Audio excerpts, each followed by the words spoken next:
नमस्कार जय Jagannath. Already OTT exam आ कम दिन रहा तो आमको ए फायर रिविजन करा दरकार। तो आमर क्लास रे आम आनीचु all in one CDP Odia English और सोशल स्टडीर सब प्रकार पेडागोजी गोटे ही वीडियो आपण मैंने पाइपर। तो जदि क्लास रे आप नुआ अच्छा तो जल्दी जल्दी सब्सक्राइब करनी देन क्लास को भल भाव में देखूँ। चलते स्टार्ट करवा। प्रथम आम रही 20टा सीडीपी क्वेश्चन। तो सीडीपी क्वेश्चन चलते आरंभ करवा। क्वेश्चन नंबर 1 देखिए why physical education is needed in school. Physical education school कहीं नीड थाए ना फॉर फिजिकल हेल्थ डेवलपमेंट पिलार फिजिकल हेल्थ ये सब डेवलप होगापी स्कूल रे फिजिकल एजुकेशन निहाती दरकार। क्वेश्चन नंबर 2 देखिए in which stage the physical growth is rapid. Physical growth rapid को टाइम रे बा को स्टेज रे होता है हमर इन्फेंसी स्टेज रे। ऑलरेडी हमर पीएजी 4टा स्टेज देचंती कौन कौन ना गोटे sensory motor pre operational concrete operational और फॉर्मल ऑपरेशनल। आमर ए इन्फेंट स्टेजटा आमर सेंसरी मोटर पीरियड रे आसी। तो आमर सेंसरी पीरियडटा आमर 0 to 2 ईयर प्री ऑपरेशनलटा आमर 2 to 7 ईयर कंक्रीट ऑपरेशनलटा 7 to 11 ईयर और फॉर्मल ऑपरेशनल स्टेजटा आमर 12+ ईयर बा एडल्ट मानक पई एडल्ट नो तो आमर कोन कहले जो टीनेजर्स पिला पई एटा आमर एज गैप रही। तो आमर 2 नंबर आंसर कौन है इन्फेंसी। 3 क्वेश्चन नंबर 3 देखो तो object permanence in which stage. आमर ऑब्जेक्ट परमानेंसटा को स्टेज रे होता है ना सेंसरी मोटर। कारण ये सेंसरी मोटर रे पिलार सेंस ऑर्गनटा बेसी कार्यक्रम करता है जोटा कि आमे कहूचे कि आमर ऑब्जेक्ट परमानेंस ए स्टेज रे बेसी वैल्यूएबल। नेक्स्ट क्वेश्चन नंबर 4 रे कौन देछि ना egocentric behaviour in which stage.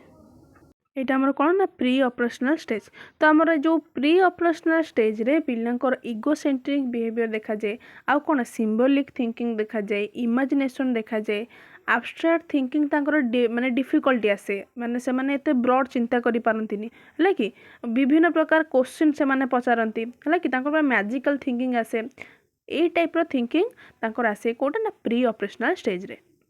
यहाँ आमर 2 ରୁ 7 वर्ष मध्य ए स्टेजटा आसूची। नेक्स्ट क्वेश्चन नंबर 5 कौन giving scholarship based on the examination conducted annually in which type of evaluation. देखो ये एनुअली देछि माने हमर आंसर समेटिव हो आम 4 प्रकार जानचे गोटे समेटिव फॉर्मेटिव डायग्नोस्टिक आउ हमर कौन ना प्लेसमेंट। तो आमर जेकोसी आमर एनुअली एग्जाम रहा क्लास एंड रे कोर्स एंड रे आम जो प्रकार इवैल्यूएशन करूँ ताको आम समेटिव इवैल्यूएशन बोली कहू। क्वेश्चन नंबर 6 देखो तो ये गोटे पिलार मेंटल एज दे देछि आ क्रोनोलॉजिकल एज भी देछि। तो तुम आमको कौन बाहर कर आईक्यू बाहर कर। तो आम आईक्यू रो फॉर्मूला जानिचे MA/CA × 100। MA होचे हमर कौन ना मेंटल एज CA होचे हमर क्रोनोलॉजिकल एज। तो इंटू 100 5/4 × 100 = 125 आप कैलकुलेशन करके भी जानी पारे। देखो क्वेश्चन नंबर 7 कौन देछि लर्निंग ऑब्जेक्टिव्स मीन्स कौन।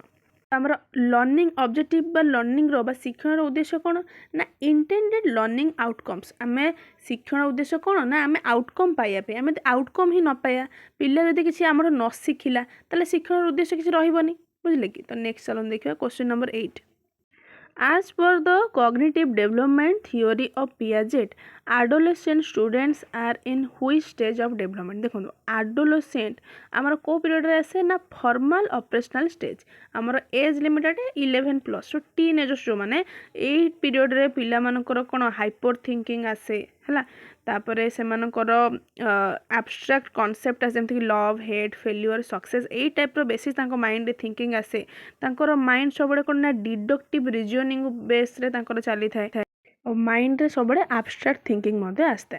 नेक्स्ट क्वेश्चन नंबर 9 देखंती essential component of learning is हमरो लर्निंग एसेंशियल कंपोनेंट कौन अच्छी ना एक्सपीरियंस। आम कौन एक्सपीरियंस बेस से ही आम कौन करूँ लर्निंग दऊ बा शिखे दऊ। क्वेश्चन नंबर 10 देखो तो नेक्स्ट कौन देछि कि describe the major framework of Indian democracy which type of question it is. जो कह डिस्क्राइब करने क्या विषय ना इंडियन डेमोक्रेसी उपरे बा भारतर गणतंत्र विषय। तो यहाँ कौन आम गोटे डिस्क्राइब कल माने कौन गोटे ओपन एंडेड क्वेश्चन बा गोटे एसे टाइप क्वेश्चन आम आमर थिंकिंग बेस रे आम कौन करूँ लेखु बा आम कौन करूँ डिस्क्राइब करूँ है। क्वेश्चन नंबर 11 कौन देछि if mean and mode of a data are 4 and 10 mean दे देछि 4 आ हमर मोड दे देछि 10 तो हमको बाहर करे कौन अछि ना मीडियन बाहर करे अछि तो फॉर्मूला पके दबा mode is equal to 3 median minus 2 mean देखो मोड 10 देछि is equal to 3 into median हमर देछि तो देइनी तो मीडियन को हम x नेले माइनस 2 इंटू 4 मीन नंबर 4 देछि तो इज इक्वल टू कौन हम 10 is equal to 3x minus 8 तापर 8 आमर एपड़ को पळै आसीबो इज इक्वल टू 3x तो x is equal to 18/3 is equal to 6 तो आमर एटी मीडियन केते बाहर गला ना 6 तो चलो तब देखो नेक्स्ट क्वेश्चन तो कौन देछि 12 number Which among the following is suited for assessment of social skills से कहि जो social skill को आमे assessment केमते करू गोटे हमर उपादान कोन ना rubrics तो rubrics माध्यम रे आमे कोन करू ना आमे social skill को मापि थाउ जेंती rubrics होची एटा गोटे स्कोरिंग गाइड हैला कि आमे या द्वारा आमे स्कोर करि पारू बा social skill को आमे इवैल्यूएट बा असेसमेंट करि पारू नेक्स्ट हमर क्वेश्चन नंबर 13 देछि Which statistical method is useful when distribution of scores in normal or near to normal? तो normal और near to normal देइछ माने हमर आंसर कोन हबो average deviation तो चलन देखबे next question How can the internal consistency be measured देखंतु consistency देइछ माने हमर सब बळे को मेथड फॉलो करा जाय स्प्लिट हाफ मेथड तो स्प्लिट हाफ मेथड हमर सब बळे consistency रे ही मेजर करने पे यूज करा जाए क्वेश्चन नंबर 15 देखो at which age does a child begin to be an active member of a peer group and tries to be independent of his parents देखो को स्टेज रे पिलाटी एक्टिव थाए ता सहित से पेरेंट्स को ठारू कोन इंडिपेंडेंट होबा को चाहे एटा हमरो को स्टेज रे ना एडोलेसेंस पीरियड रे थाए तो 11 टू 12 ईयर से स्टार्ट करे जिनसोटा करिया पे तो नेक्स्ट देखिबा क्वेश्चन नंबर 16 कोन देछि When a test measures an individual's ability consistently and accurately, then that quality of test is known as एटा हमर कोन होबना रिलायबिलिटी देखो कंसिस्टेंसी जो टेस्ट अछि एटा हमर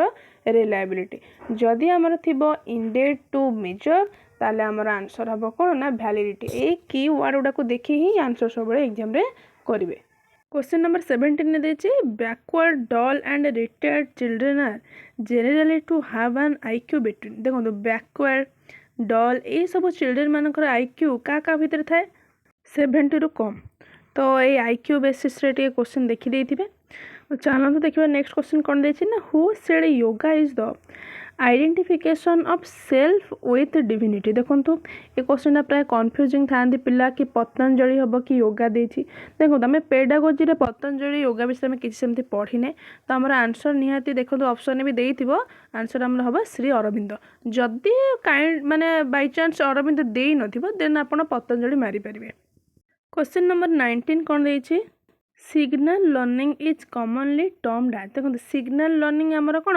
ऑपरेंट कंडीशनिंग थ्योरी रे आमर एटा आसुची सिग्नल लर्निंग तो आमर ए ऑपरेंट कंडीशनिंग थ्योरी देथिले कि ना बीएफ स्किनर आ समस्त जानिथिबा तो से कहा ऊपर एक्सपेरिमेंट करथिले ना ए मूसा ऊपर बा रैट ऊपर से कोन करथिले ना एक्सपेरिमेंट करथिले तो सी ही देछन आमर signal learning theory question number 20 रे देछि WK 1970 रे कोन असिस्टेड करचंदी that moral maturity involves moral maturity कहा सो इन्वॉल्व होइछि ना हमर कोन ना अल्टरिज्म एंड रैशनली वर्तमान हमर सीडीपी रो एठी 20टा क्वेश्चन कंप्लीट हेछि तो नेक्स्ट हमें देखिबा ओडिया वर्तमान हमें आरंभ करबा ओडिया पेडागोजी हमर 1 नंबर क्वेश्चन कोन देछि ना सो शिक्षण रो परिपंथी कोन देखो स्व शिक्षण द्वारा आम कौन हो पार ना शिक्षण रे आत्मनिर्भरशीलता हवा है कि आम सेल्फ इंडिपेंडेंट हो पार क्वेश्चन नंबर 2 रे कौन देछि ना शिक्षा वर्ष शेष में जो मूल्यांकन कराए कौन कहुए देखो शिक्षा वर्ष शेष कही माने एटा कौन हम ना सामग्रिक मूल्यांकन आम अलरेडी पढ़ीचे जमती कि इंग्लीश रे कौन ना समेटिव आम डायग्नोस्टिक आमर फॉर्मेटिव देन आमर प्लेसमेंट तो सेमती जोटा आमर समेटिव रही है आमर कौन हम ना सामग्रिक मूल्यांकन ओडिया रे ट्रांसलेट हो ठीक से भाई आम ओडिया रे भी अच्छी गठनमूलक निदानात्मक आ गोटे कौन ना व्यवस्थापक आ सामग्रिक तो 2 नंबर क्वेश्चन आंसर आम कौन ना सामग्रिक मूल्यांकन क्वेश्चन नंबर 3 ने कौन देखु देश रे आईन श्रृंखला रक्षा करने डैश दायित्व ये जो प्रश्नटा कौ प्रकार प्रश्न देखो देश में आईन श्रृंखला रक्षा कर डैश पूरण ताने यहाँ कौन ऑब्जेक्टिव टाइप बा आमर वस्तुनिष्ठ प्रश्न। 4 नंबर क्वेश्चन कौन देती माटी मटाल किए लिखिं देखो माटी मटाल किए लिखिं आमर गोपीनाथ महांती आउ से माटी मटाल आमर नेशनल साहित्य एकाडेमी अवार्ड पाई। चलते देखा नेक्स्ट क्वेश्चन 5 नंबर कौन देती ना व्याकरण शिक्षादान क्यों प्रणाली अधिक उपयोगी आमर कौन ना आरोह प्रणाली बा आमर जो आम जाने इंडक्टिव मेथड सब व्याकरण शिक्षा आमर इंडक्टिव मेथड रे ही दि जाए। सेमती क्वेश्चन 6 रे कौन देती 6 नंबर क्वेश्चन देती अतिरिक्त साहित्य शिक्षादान बेले कहा उपरे गुरुत्व देवा उचित तो आंसर आमर कौन हम ना मुख्य भावधारार उपस्थापन आम अतिरिक्त साहित्य सब कौन ना भावधारा केमती उपस्थापन हम आम से रिलेटेड ही आम पढ़ी था। चलो देखिए नेक्स्ट क्वेश्चन 7 कौन देती शिशुर शिक्षण दक्षता जानापी क्यों मूल्यांकन कराए देखूँ पिलार दुर्बलता दोष बा गैप जानापी आम कौन करूँ ना निदानात्मक पद्धति बा मूल्यांकन करें जोटा को कि आम इंग्राजी कौन कहू ना डायग्नोस्टिक टेस्ट पिलार दोष दुर्बलता गुण जानापी आम यही मूल्यांकन करें तो आंसर आम कौन ना निदानात्मक मूल्यांकन। 8 नंबर क्वेश्चन कौन देती ना घरोई पत्र यह कि प्रकार पत्र अटे देखो घरोई पत्र यहाँ हूँ अनौपचारिक कौन पाई ना एम फर्मालिटी यूज करती नीति नियम आम ये ठीक न था किंतु यहाँ आमर नॉन फॉर्मल जाऊँगी इनफॉर्मल जाऊँगी किंतु आमर जो अन्य बाहागर पत्र है विभिन्न प्रकार जो एसे दरखास्त जो लिखुचे यहाँ गोटे कौन ना फर्मालिटी आम लिखुचे तो आंसर कौन हम ना अनौपचारिक पत्र। 9 नंबर क्वेश्चन देती मनीषर सर्वोत्तम शक्ति सृजनशीलतार विकास यही मातृभाषा माध्यम ही संभवपर ये जो उक्तिटा आमर किए देथिले ना आम ये उक्ति देथिले स्वभाव कवि आमर गंगाधर मेहेर।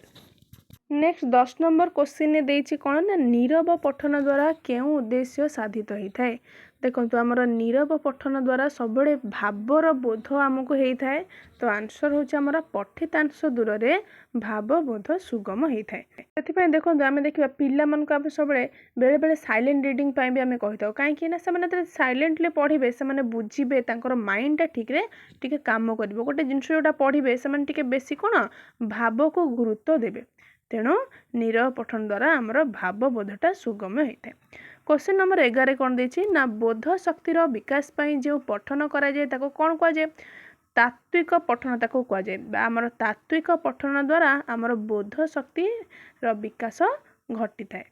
तो आमर 12 नंबर क्वेश्चन देती क्यों लिखन रे शिक्षार्थी उत्तर लिखिबारे स्वाधीनता अधिक थाए देखो तो आम अलरेडी पढ़ीचे कौन ना आम मुक्त लिखन आउ जोटा व्यापक लिखन आम कौचे ए पिला कौन करे जो लेखाटा लिखे तार स्वाधीनता मेंटेन करे केमती देखो आम यदि कह गोटे पिला गोटे गाई विषय लिख तार से गाई विषय से स्वाधीन भाव में लिखला जदि आम कहीदे कि 200 शब्द लिख कि 20 शब्द लिख तो लिमिटेड हो गला से तार स्वाधीनता तार लेखार शैली सब कौन मुक्त लिखन हवा उचित जहाद्वारा कि पिला केते क्रिएटिव तार माइंड सेट्रु आम लेखारू आम बुझीपर। 13 नंबर क्वेश्चन कौन देती ना प्राग प्राथमिक स्तर में शिशुर शिक्षण दक्षता वृद्धि पाई क्यों विषय प्रति प्रथमे दृष्टि दबा उचित देखो पिलार प्राथमिक स्तर में आम जाचे 4टी प्रणाली बा कौशल रही गोटे आम सर्टकटली कौन पढ़े ना श्र क प लि कौन श्रे श्रवण करे कथन पर पठन ली रे लिखन इंग्लीश रे आम कौन जाचे ना LSRW listening LA listening LS रे कौन स्पीकिंग LSR रे कौन रीडिंग RW रे कौन राइटिंग तो पिलार प्राथमिक स्तर में आम क्या गुरुत्व दौ ना श्र क देखु कौन ना श्रवण आउ कथन यही 2टा दक्षता को पिला को आम कौन प्रथमे दृष्टि दबा उचित। क्वेश्चन नंबर 14 रे कौन देती ना कथन ठारो लिखन अधिक उपादेय होबार कारण कौन कहीं ना अक्षर गुड़िक निर्भुल हबारे शिक्षा दि जाए कहला बेले आम उल्टा पल्टा किसी भी कहीदे कि आम लेखिबारे अधिक उपादेय दबा उचित कहीं पिला ठीक लिखिब ताले पिला पढ़िब भी ठीक तो लेखा ही भूल करिवो ताले पिला भूल ही पढ़िबो ना सेथिपाई। तापर 15 नंबर क्वेश्चन कौन देती ना गुणात्मक शिक्षार लक्ष्य निमंते केउंटी अपरिहार्य तो व्यावहारिक व्याकरण पिलार शिक्षा बा गुणात्मक शिक्षार विकास पाई पिलार व्याकरणगत नॉलेज निहाती रहिबा दरकार जदि से व्याकरणगत व्यवहार ठीक से जानिनी देन तार शिक्षार किछि गुणात्मक परिवर्तन हबो नाही। 16 नंबर क्वेश्चन कौन देछि 6 ରୁ 14 वर्ष पिलांक पई मागणा बाध्यतामूलक शिक्षा केबे आस्तिला देखंतु जो फ्री एंड कंपलसरी एजुकेशन जो देइथिले हमर गांधीजींकर नीति अनुसार चलीथिला एटा हमर आसीथिला केबे 2009 रे किंतु हमर कार्यकारी केबे हला 2010 एप्रिल 1 रे। नेक्स्ट क्वेश्चन नंबर 17 देछि शिशु प्रथमे मातृभाषा शिक्षा कहा ठारू करे देखो पिला जिते बड़े जन्म हुए छोट बड़े से बेसी आक्वेंटेड क्या सहित है माँ सहित से तार प्राथमिक शिक्षा बा मातृभाषा शिक्षा तार माँ पाखु ही आरंभ करे तापर देन परिवार सदस्य तापर आमर विद्यालय परिवेश ये सब को ताठू शिखी था सब। तो नेक्स्ट क्वेश्चन 18 कौन देछि ना शिशु माने विद्यालय को आसीबा पूर्व क्यों दक्षता अर्जन करथांती देखो पिला माने खाली स्कूल आसिले शिखती सेमती तो किसी ना से आसिया पूर्व भी किसी ज्ञान नॉलेज करके भी आसतांती है कि कौन ना से माने शुणा कहवा कारण से माने बैकग्राउंड रू बहु जिन शुणी कथा कही शिखी ना कि आसे स्कूल ही केवल शिखे तेणु से प्रथमे शुणा कहवा ये दुईटा दक्षतार परिपूर्ण बा अर्जन होके आसी था। क्वेश्चन नंबर 19 बा 19 कौन देछि भाषा गणन परिवेश ये समन्वित पाठ्यपुस्तकटा कौटा ना हस खेल देखो तो पिला माने तो हस खेल बही पढ़ते ताथे कौन थाए साहित्य भी थाए मैथ भी थाए परिवेश संबंधित भी थाए तो मिक्स होती थाए तो आंसर कौन हम ना हस खेल। 20 नंबर क्वेश्चन सेमती कौन देछि उच्च प्राथमिक स्तर में भाषार क्यों दिग उपरे बेसी गुरुत्व दिया था देखो उच्च प्राथमिक स्तर में पिलार सब पठन आ लिखन उपरे बेसी गुरुत्व दि जाए कौन पाई ना पिला जदि पढ़ी शिखिब देन लेखि भी शिखिब लेखि शिखिले पढ़ी भी शिखिब तो ये दुईटा गुण उपरे बा दक्षता उपरे उच्च प्राथमिक स्तर में बेसी गुरुत्व दि जाए किंतु आमर जो अच्छी आमर लोअर क्लास रे बा आमर कौन प्राइमरी क्लास रे कौन बेसी पिला को शुणा आउ कौन ना शुणा श्रवण बा कथन ये दुईटा उपरे बेसी गुरुत्व दि जाए है। तो आमर एबे 20टा क्वेश्चन ओडिया कंप्लीट हो ओडिया पेडागोजी तो नेक्स्ट आमर रहिबो इंग्लिश पेडागोजी। तो चलतु एबे आरंभ करबा आमर इंग्लिश रो किछि इंपोर्टेंट पेडागोजी।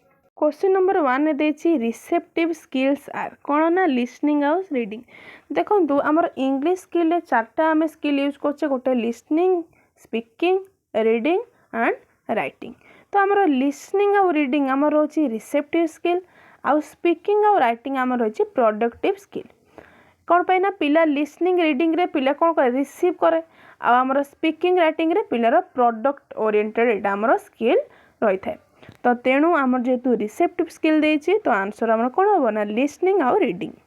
क्वेश्चन नंबर 2 कौन देछि ना ग्रामर ट्रांसलेशन मेथड इज तो ग्रामर ट्रांसलेशन मेथड ऑलवेज कौन ना डिडक्टिव मेथड रे ही थाए काहे कि ना आमे एथे रूल रो एग्जांपल आड़ को जाऊ तेणु आमर एटा डिडक्टिव मेथड द्वारा ही थाए। क्वेश्चन नंबर 3 कौन देछि ना in upper primary level English learning help children develop dash ability देखो अपर प्राइमरी लेवल ले इंग्लिश लर्निंग टा पिलार कौन हेल्प करे डेभलप करने ना आमर लिंग्विस्टिक एबिलिटी कौन देखो ना यही टाइम रे बा लेवल ले पिला माने फ्लुएंटली इंग्लिश कहवा शिखी जाती बा प्रोनाउंसिएशन से ठीक करनी पिला क्रिएटिविटी एंड इमेजिनेशन वर्ल्ड ही रही थाए आउ कौन करे पिलाटी आमर ग्रामाटिकाली करेक्ट सेंटेंस कहि पारे राइटिंग वर्ड्स लिखि पारे फेजेस सेंटेंस ये सब विषय पिला कौन करे शिखे तो तेणु अपर प्राइमरी लेवल ले पिलार लिंग्विस्टिक डेवलपमेंट बा लिंग्विस्टिक एबिलिटी रो डेवलप गोटे। नेक्स्ट क्वेश्चन नंबर 4 देछि जे dash skills from the main basic for developing other language skill देखो आमर लैंग्वेज स्किल जो सब रही चार्टा LSRW तो सबुठू आमर इंपोर्टेंट स्किल रही कौन ना लिसनिंग कौन पाई ना पिला जिते शुणा एबिलिटी तार बढ़ से अलग सबू स्किल आमको डेभलप कर से ठीक से न शुणिला से कहि भी पारिबनी से कहि पारिबनी से लिखि पारिबनी लिखि न पारे पढ़ी भी पारिबनी तार सबू इंटरलिंक क्या सहित ना आमर लिसनिंग स्किल सहित तो आंसर आमर कौन ना listening skill. Next question number 5 कौन देछि dash skills refer to the ability to understand and interpret writing information देखो राइटिंग इंफॉर्मेशन केत आपन भाबिबेनी कि एटा हमरो राइटिंग स्किल हेजबो नाही राइटिंग स्किल नो काहे कि ना पिलार राइटिंग एबिलिटी सेते बडे बढ़िबो जेतेबडे पिलार रीडिंग स्किल भलो हबो यदि पिलाटा रीडिंग करि पारछि बा रीडिंग स्किल तार डेवलप अछि देन से राइटिंग भी प्रॉपर्ली ठीक रे करि परिबो। क्वेश्चन नंबर 6 देछि dash is called as casual and reading without a particular object तो पर्टिकुलर ऑब्जेक्टिव पाई आमे गोटे काजुअल आउ गोटे रीडिंग करथाउ तो सेटा कौन हम ना आम कहू स्किमिंग। स्किमिंग कहले आमर एग्जांपल जमती reading news paper magazine novel reading ये सब कौन ना आम गोटे काजुअली भाव में पढ़ू आम विदाउट पर्टिकुलर ऑब्जेक्टिव बिना कौन से उद्देश्य आम एटा पढ़ी था। नेक्स्ट क्वेश्चन नंबर 7 देछि dash is a style of reading in which the reader looks for some particular piece or information out of large text. देखो लार्ज टेक्स्ट रु आम गोटे पर्टिकुलर पीस बा पर्टिकुलर इंफॉर्मेशन पाइबा आम जो रीडिंगटा करूँ एटा कौन कह स्कानिंग बोली कह जाए जमती कि आमर पर्टिकुलर क्वेश्चंस हो गला रिसर्च पेपर हो गला आर्टिकल रीडिंग हो गला आम गोटे पर्टिकुलर उद्देश्य पाई बा पर्टिकुलर कीवर्ड पाई आम एटा को पढ़ी था। तो आंसर कौन ना स्कानिंग।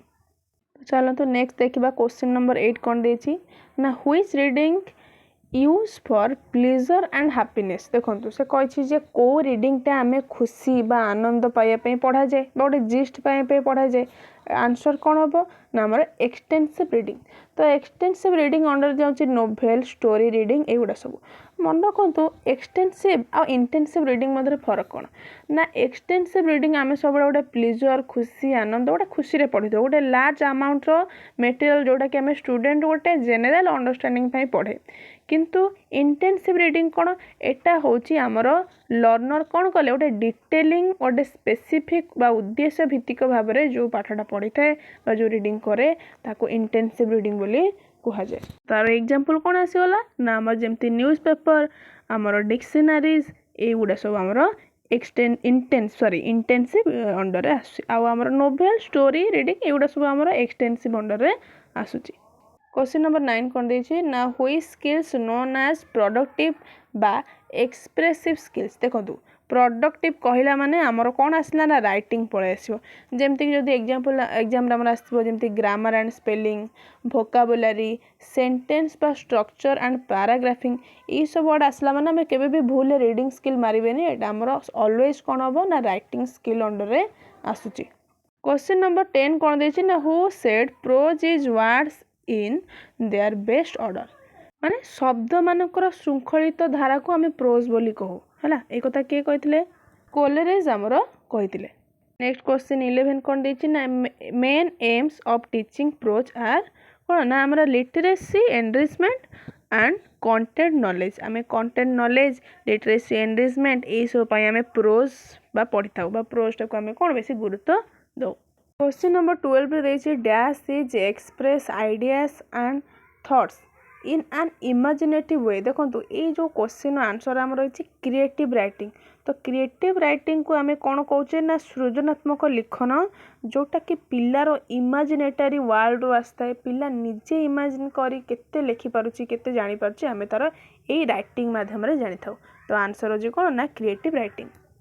नेक्स्ट क्वेश्चन नंबर 13 देछि कौन ना dash is to check the readiness learning progress. देखो पिलार लर्निंग प्रोग्रेस को जानिया पे आम कौन करूँ ना आसेसमेंट करिथाउ। तो आंसर हो कौन हमर आसेसमेंट। क्वेश्चन नंबर 14 ने कौन देछि ना which evaluation called feedback oriented evaluation. देखो फीडबैक ओरिएंटेड इवैल्यूएशन को आम कौन कहूचे ना फॉर्मेटिव इवैल्यूएशन कारण ये जो इवैल्यूएशनटा करा जाए एटा हमरो ड्यूरिंग टीचिंग लर्निंग प्रोसेस रे करा जाए एटा गोटे कंटीन्यूअस प्रोसेस एटा हमरो कोन ना टीचिंग टाइम रे बा टीचिंग पीरियड रे इवैल्यूएशनटा कराई थाए। नेक्स्ट क्वेश्चन देछि 15 कोन देछि which assessment is the process of pre detecting future outcomes. देखो एटा हमरो को असेसमेंट जाउछि ना प्रोग्नोस्टिक असेसमेंट। प्रोग्नोस्टिक असेसमेंट आम डायग्नोस्टिक रो ठीक अपोजिट नौचे कहीं ना आम डायग्नोस्टिक रे कौन करुचे ना पिलार गैप बा पिलार कौन आमर जो दुर्बलता यहाँ जानापी कि प्रोग्नोस्टिक केतବେଳେ यूज कराउचे ना फ्यूचर पिलार कौन आउटकम्स भूल हम कि कौन गैप रसबू जानापी आम प्रोग्नोस्टिक असेसमेंट कर। क्वेश्चन नंबर 16 देछि dash is a regular assessment process which cover all the domains of learning. देखो डोमेन्स माने कौन जमती कि फिजिकल मेंटल साइकोमोटर ये सब प्रकार डोमेन्स मान को डोमेन को कवर किए करे को असेसमेंट आमर सीसी। सीसी कौन ना कंटिन्यूअस एंड कम्प्रेसिव इवैल्यूएशन। तो कंटिन्यूअस एंड कम्प्रेसिव इवैल्यूएशन आमर कौन करे एटा गोटे रेगुलर असेसमेंट प्रोसेस जोटा कि आमर सब प्रकार डोमेन को कवर करे। तो चलन देखा नेक्स्ट क्वेश्चन क्वेश्चन नंबर 17 देछि which test measure specific knowledge and assess the level of mastery student को गोटे पिलार नॉलेज बा मास्टरी को आम चेक को टेस्ट द्वारा करूँ बा को टेस्ट द्वारा मेजर करूँ ना अचीवमेंट टेस्ट। तो अचीवमेंट टेस्टा कौन पाई करा जाए ना पिलार आमर अचीव केते हेची बा आमर शिक्षणटा केते दूर फलप्रद होईची ताकू जाने पे टेस्टा करा जाए। क्वेश्चन नंबर 18 कौन देछि ना what is called a non testing device.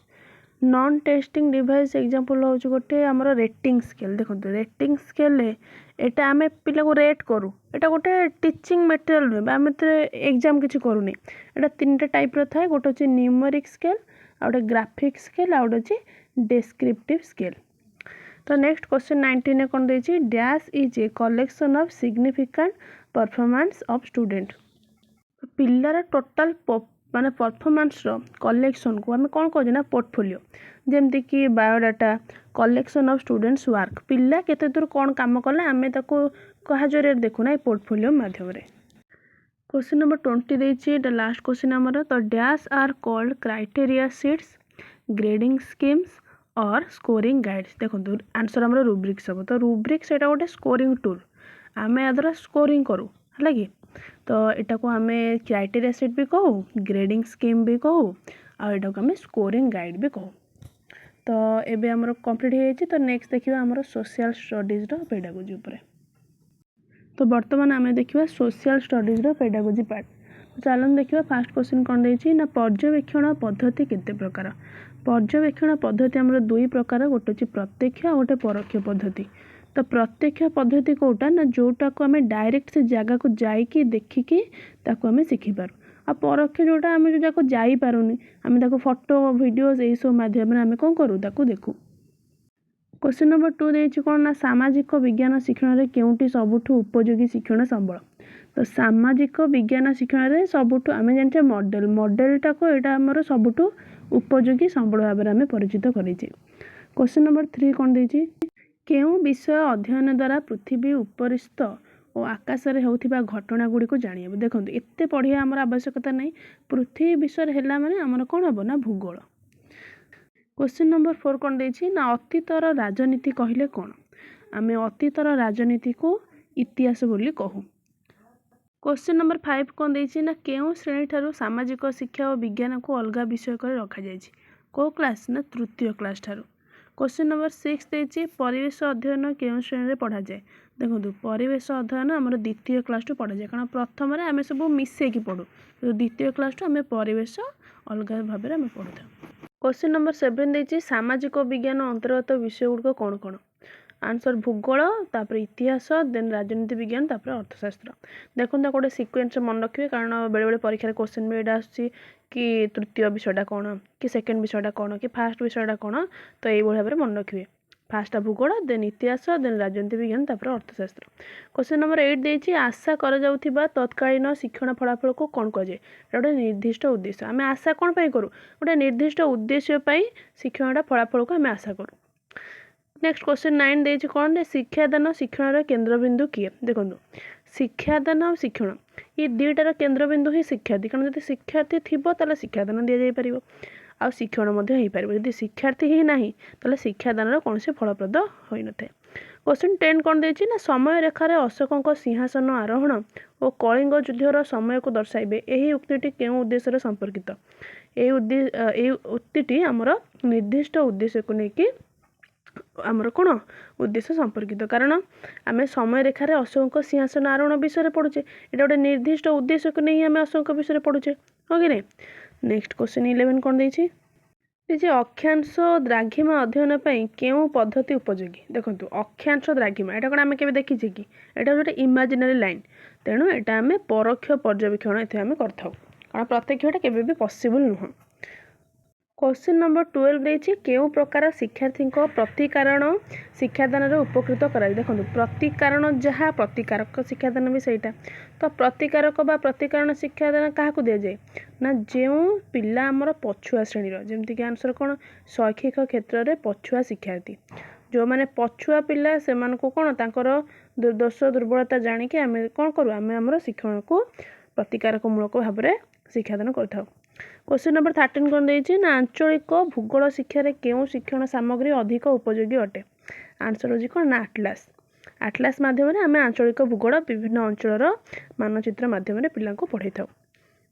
Question number 14 कौन देइछि ना एक गवेषणात्मक परिकल्पना प्रस्तुत करने निमंते पर्यायक्रम कार्यगुड़िक कौन एटा गोटे आमर सोपान कौन ना प्रथमे मनोनयन देन योजना तापरे संपादन तापरे अधिक अनुसंधान तापरे मान निर्धारण तापरे लिपिबद्धकरण। आमको प्रथमे मनोनयन करा पड़िबो देन आम योजना बा प्लानिंग प्रस्तुत करिबा देन संपादन करिबा देन तापरे अधिक अनुसंधान भी करिबा तापरे मान निर्धारण करिबा तापरे आम लिपिबद्ध करिबा। जमि क्वेश्चन नंबर 15 देइछि शिक्षक श्रेणी रे मानचित्र साहाय्य भारतर अवस्थिति संपर्क में बुझाउछंती। एहा भूगोलर शिक्षादान को पद्धति एटा होछि हमर परोक्ष पद्धति। कहीं ना पिला जेहेतु मानचित्र माध्यम कौन करुच्ची ना अवस्थिति बुझ बा शिखुची बा शिक्षक मानचित्र माध्यम शिखाती ताले जो पद्धतिटा परोक्ष। क्वेश्चन नंबर 16 कौन देइछि प्रकल्प पद्धति केउ शिक्षाविदकर प्रगतिवादी चिंताधारा उपरे कार्यबेसित। देखंतु आकु प्रकल्प पद्धति बा प्रोजेक्ट मेथड आमर जॉन ड्यू देइथिले जेहेतु ताकू बहुत एनहांस करबा बा लोकलोचन को बेसी किए आनिथिले ना किलपैट्रिक सेथिपय आमर आंसर किलपैट्रिक जदि किलपैट्रिक ऑप्शन नथिबो देन जॉन ड्यू मारिबे। क्वेश्चन 17 कोन देइछि उपकथा केउ दिग उपरे गुरुत्व आरोप करे। देखो उपकथा आमर गोटे काल्पनिक रूप एटा कौन से रियल फैक्ट बेसिस रे हिन था एटा गोटे काल्पनिक रूप उपरे डिपेंड करे। क्वेश्चन नंबर 18 देछि प्रकल्पर सोपान गुड़ी को क्रम रे सजेले गोटे प्रोजेक्ट बनया पे हमको को सोपान दे जाय पड़ो। प्रथमे प्रकल्प निर्वाचन प्रथमे प्रकल्प को देखिबा निर्वाचन करिबा देन योजना तापय प्लानिंग करिबा तापर देन कोन ना संपादन करिबा तापर हमें मूल्यांकन करिबा। क्वेश्चन नंबर 19 कोन देछि देखंतु उच्च नीच दर्शाउथिबा मानचित्र हमर उच्च नीच दर्शाउथिबा मानचित्र को रिलीफ मानचित्र बोली कहा जाय। तो आमर सोशल स्टडीज लास्ट क्वेश्चन कौन 20 ना जितेबाला घटना गुड़िक अतीतरु वर्तमान आड़क उपस्थापित होता है ताको कि समय रेखा कहुए। देखो अतीतरु वर्तमान कही माने आमर कौन हम क्रमवर्धिष्णु समय रेखा। जदि हमको क्वेश्चन पचार वर्तमान अतीत कौन हम ना क्रम संकुचित ताले अतीतरु वर्तमान हेले आमर क्रमवर्धिष्णु आमर जदि वर्तमान अतीत देला ताहले आमर क्रम संकुचित। ताहले आमर टोटाल बेसिस रे आमर पेडागोजी पार्ट सरी जाइछि। देन जदि वीडियोटी भल लगी तो लाइक करूँ जदि क्लास रे नुआ अच्छे तो सब्सक्राइब करूँ और जदि नुआ एमती आहरी क्लास दरकार तार निहाती कमेंट रे जणातु। देखा नेक्स्ट क्लास रे। धन्यवाद।